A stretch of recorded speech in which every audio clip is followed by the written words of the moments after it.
আসসালামু আলাইকুম সবাইকে। আমরা খুব সুন্দর একটা জায়গায় বসে আছি, তুরস্কের ইজমির শহর এটা। সো আজকে আমরা এই দুইটা শহরে, ইজমির এবং মানিসা, আমি যে শহরে থাকি, এই দুইটা শহরের বাংলাদেশি যারা আছে সবাই একসাথে হলাম। সো এই বিশেষ দিনে আমি আমার একটা ছোট ভাইকে নিয়ে আসছি। সো ওর সাথে একটু কথা বলবো, তুরস্কে ওর এক্সপিরিয়েন্স কেমন সেটা সম্পর্কে জানার চেষ্টা করবো। আর অল্প কিছুদিন বাকি আছে তার্কিশ স্কলারশিপ, তার্কিশ বুর্সালি যেটাকে বলি, সেটার সময় শেষ হওয়ার। সো এই সময়টা আমরা দেখার ট্রাই করব, ও কিভাবে আসলো, কি ধরনের কোয়ালিফিকেশন দরকার ছিল এবং লাইফস্টাইল কেমন যাচ্ছে সেই সম্পর্কে আলোচনা করবো। তো ইয়াসিন, তোমাকে ধন্যবাদ আমাকে সময় দেওয়ার জন্য। জি, সো আসসালামু আলাইকুম সবাইকে। আপনাকেও ধন্যবাদ নাসির ভাই, আমাকে সুযোগ করে দেওয়ার জন্য, সো আপনার আমি শেয়ার জন্য। হ্যাঁ, সো আমি ছোট করে জানতে চাই এখানে তোমার পরিচয়টা কি? আচ্ছা, সো আমার পরিচয় ফার্স্ট অফ অল আমার নাম থেকেই শুরু হবে। আমার নাম মোহাম্মদ ইয়াসিন সামির, যেটা আমার ফুল নেম। আর আমি বর্তমানে মানিসার জালালবাইয়ের ইউনিভার্সিটিতে বিজনেস অ্যাডমিনিস্ট্রেশন নিয়ে পড়াশোনা করতেছি, ব্যাচেলার্স অবশ্যই। সো ছোটখাটো এটাই একটা পরিচয়, হচ্ছে বড় তো আর কিছু নাই। আচ্ছা, আমি যেটা দেখলাম যে আসলে আমি তার কিছু বুর্সালি স্কলারশিপ নিয়ে অনেকের সাথে কাজ করছি, অনেককে হেল্প করছি। তো ম্যাক্সিমাম স্টুডেন্টদের একটা প্রবলেম যে ভাইয়া এখানে আইএলটিএস দিয়ে আমি আসতে পারবো কিনা, বা আইএলটিএস দরকার হয় কিনা। তোমার কি আসলে আইএলটিএস দরকার হয়েছে কিনা, বা এটা কি ম্যান্ডেটরি কিনা? আচ্ছা, এটা ভালো একটা কোয়েশ্চেন। আসলে আইএলটিএস তুর্কিশ বুর্সলের জন্য পুরোপুরি ম্যান্ডেটরি না। বাট আমার ক্ষেত্রে যেটা হয়েছে সেটা হলো, আমার আইএলটিএস থাকার কারণে যেটা একটা প্লাস পয়েন্ট ছিল, সেটা হলো আমার কোর্স ল্যাঙ্গুয়েজ সেটা ইংলিশে হয়েছে। মানে আমি সৌভাগ্যক্রমে আমার কোর্স ল্যাঙ্গুয়েজটা ইংলিশে পেয়েছি। ম্যাক্সিমাম যদি একটা উদাহরণ দিয়ে বলি, আমি যে এখন যে তোমের বা দিলমেরের ক্লাস করতেছি, মানে সেখানে ল্যাঙ্গুয়েজ শিখতেছে এখন? জি জি জি টার্কিশ ল্যাঙ্গুয়েজ, যেটা বাধ্যতামূলক অবশ্যই। সো ওটা শিখতেছে ওখানে। আমার 14 জন, আমরা সহ, আমাকে সহ।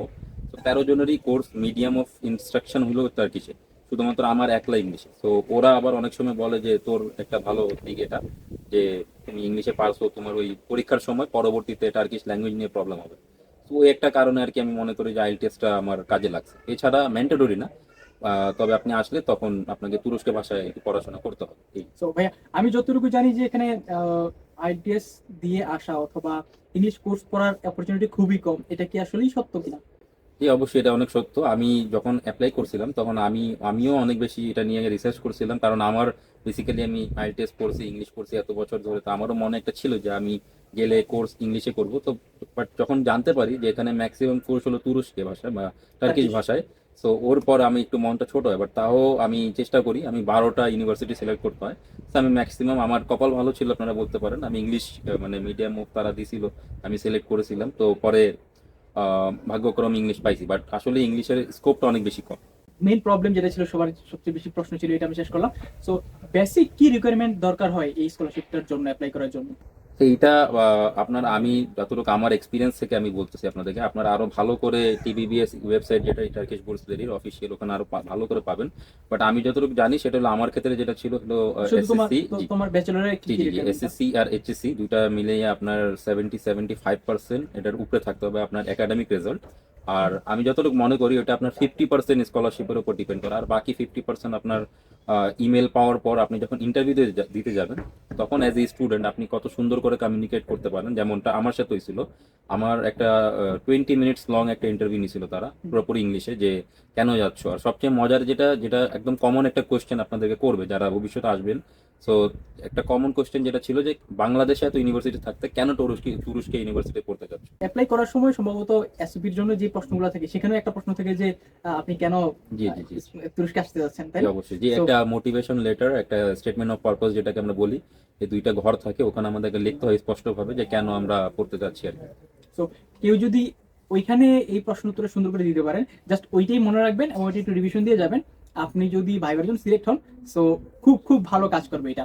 সো আরেকটা বিষয় ওদের দরকার হয়, যেটা হচ্ছে যে যারা ব্যাচেলরে আসে তাদের একটা ছোট্ট পরীক্ষা দিতে হয়, তাই না? জি, সো ম্যাথ পরীক্ষা। ম্যাথ পরীক্ষা কত মার্কের Exact. পরীক্ষা হয় মনে সেটা আছে? আমার 50, না 75 ওকে। সো খুবই ইজি একটা এক্সাম হয়, বেসিক ম্যাথমেটিক্স কিছু এক্সাম হয়। কিন্তু যারা মাস্টার্স এবং পিএইচডির জন্য আসবেন, ডক্টরেট করার জন্য, তাদের সেরকম একটা পরীক্ষা হয় না, তাদের জাস্ট ভাইবা হয়। এবং ভাইবাটা হবে আপনার সাবজেক্ট রিলেটেড, যে সাবজেক্টে আসতে যাচ্ছেন, আপনার থিসিস রিলেটেড, আপনার কোনো রিসার্চ প্রপোজাল থাকতে রিসার্চ প্রপোজাল ওরিয়েন্টেড। কেন অন্যকে বলবা যে তুরস্ক আসার জন্য, কি তোমার কাছে এত বেশি আকৃষ্ট করলো টার্কির স্কলারশিপটা? আচ্ছা, এটা ফার্স্ট অফ অল এটা অনেক কঠিন কোয়েশ্চেন ফার্স্ট অফ অল, কারণ এটা দুই একটা পুরোপুরি, কারণ। জি জি জি পুরোপুরি ডিপেন্ড করে আপনার একজন স্টুডেন্টের উপরে। কারণ সত্যি বলতে, আমি এখানে আসার আগেও আমি বেশ কিছু জায়গায় অ্যাপ্লাই করেছিলাম, বাট বাট এখানে আসার পর যতটুকু বুঝলাম যে ফার্স্ট অফ অল এটা তো একটা মুসলিম কান্ট্রি, এটা আমরা সবাই জানি। এটা ওয়ান অফ দ্য রিজন হইতে পারে যদি আপনি আপনার মুসলমান বা আপনার যে আইডেন্টিটি রিলিজিয়াসলি ভাবে সেটা আপনি যদি ক্যারি করতে চান, তো এই কান্ট্রি আপনাকে সেটা নিয়ে অনেক সাপোর্ট করবে আপনাকে। এটা হলো একটা। দ্বিতীয় হলো ওইখানের যে কমিউনিটি আছে বা মানুষরা অনেক অ্যাকসেপ্টেবল, আপনাকে অ্যাকসেপ্ট করবে তাড়াতাড়ি। মানে এমনটা না রেসিজম, আমি এখন পর্যন্ত পাইনি, আমি বাইরেরটা জানি না অবশ্যই, সো আমি এখন পর্যন্ত পাইনি। এমনটা না যে আমি বাংলাদেশের তাই বিধায় এখানে যে তুরস্কের মানুষরা আমাকে অনেক আগে বলছে না তুমি এখানে থাকতে পারবে না বা খারাপ ব্যবহার করছে, এমনটা না। সো অ্যাকসেপ্টেবল, তারা অ্যাকসেপ্ট করে আপনাকে, এটা আরেকটা রিজন হইতে পারে আপনার আসার।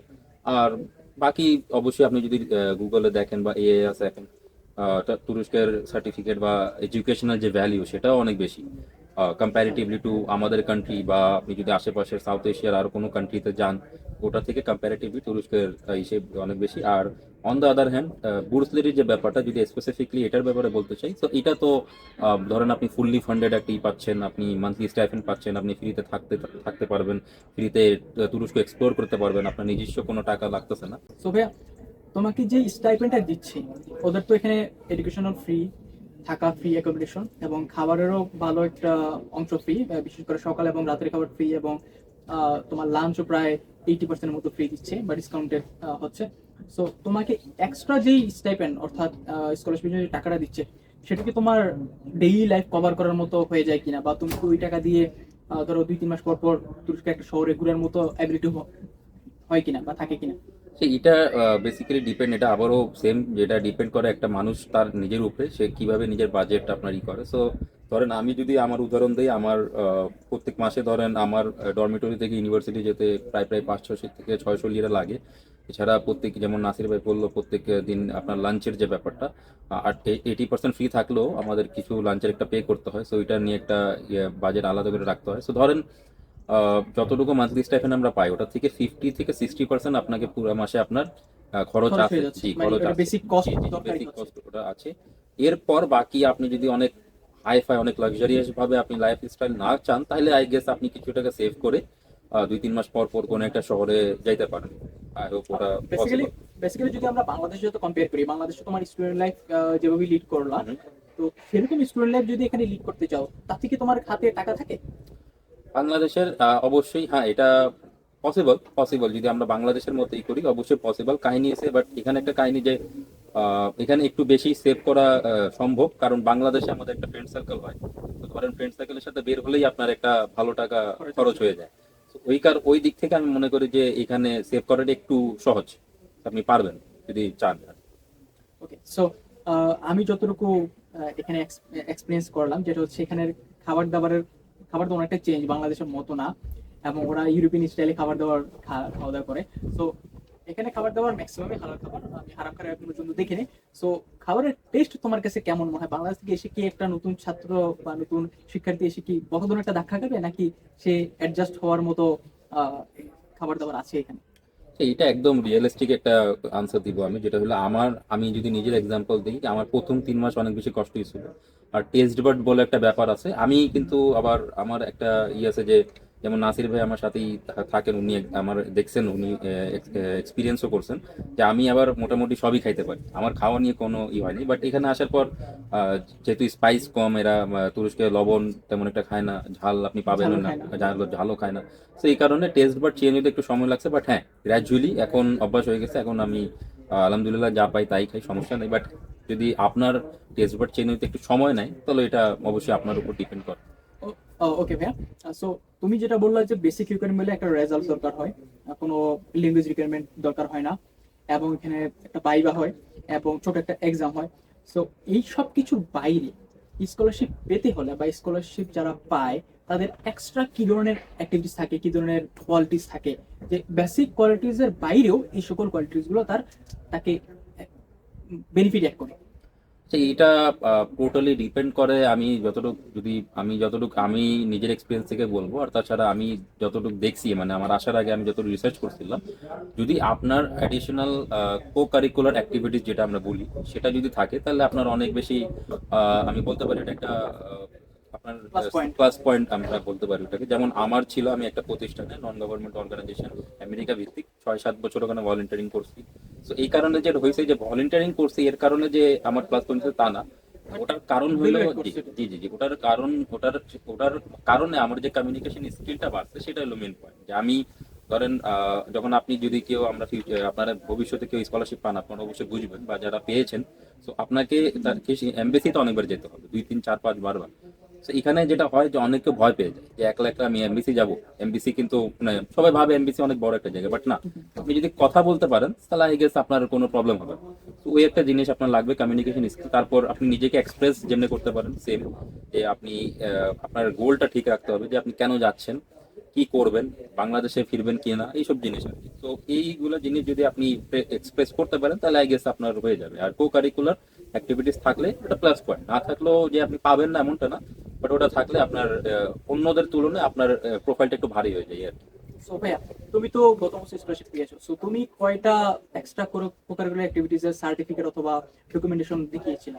আচ্ছা, আমি ফার্স্ট অফ অল আমি একটা প্রতিষ্ঠানে, যেমন একটু আগে বললাম যে একটা প্রতিষ্ঠানে আমি 6 7 বছর যাবত ভলেন্টিয়ারিং করছি। তারপর আমি একটা স্কুলে 1.5 বছর ইংলিশ পড়াইছিলাম, ওটার একটা সার্টিফিকেট ছিল আমার। পরে ভলেন্টিয়ারিং একটা সার্টিফিকেট ছিল। তারপর বিভিন্ন প্রতিষ্ঠানের মানে ওই ভলেন্টিয়ারিং কারণে আমি বিভিন্ন প্রতিষ্ঠান, যেটা যেমন জাগো ফাউন্ডেশন, হয়তো আপনার নাম শুনছেন, অনেক ফেমাস ওটা। তো ওইটার ওইখানে আমি বেশ কিছু দিন একটা প্রোগ্রামে আমি অ্যাটেন্ড করছিলাম, তো ওটার কিছু সার্টিফিকেট আছে। তাহলে আরো অনেক আছে তাছাড়া ডেটা এন্ট্রির কিছু আমি কোর্স করছিলাম, ওগুলো আমি দেখাই দিচ্ছি। তো এই মানে বেসিক্যালি এসব জিনিস আর কি।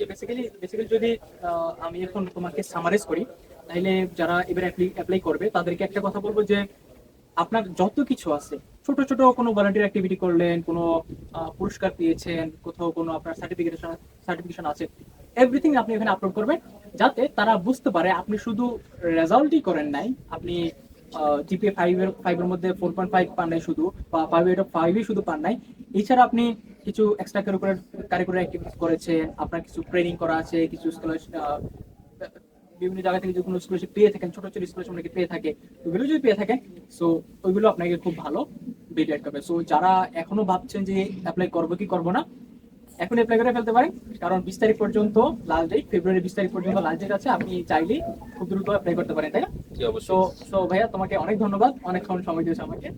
এবং যারা দেখছেন দর্শক, তারাও আমার মনে হয় তারা ছোট একটা বার্সাই ভিউ পাবে যে তুরস্কে আসলে লাইফস্টাইল কেমন হবে, কেমন হতে পারে, এবং আপনি কি ধরনের অপরচুনিটি গুলো পেতে পারেন। তো ধন্যবাদ সবাইকে আমাদেরকে এতক্ষণ ধরে শোনার জন্য।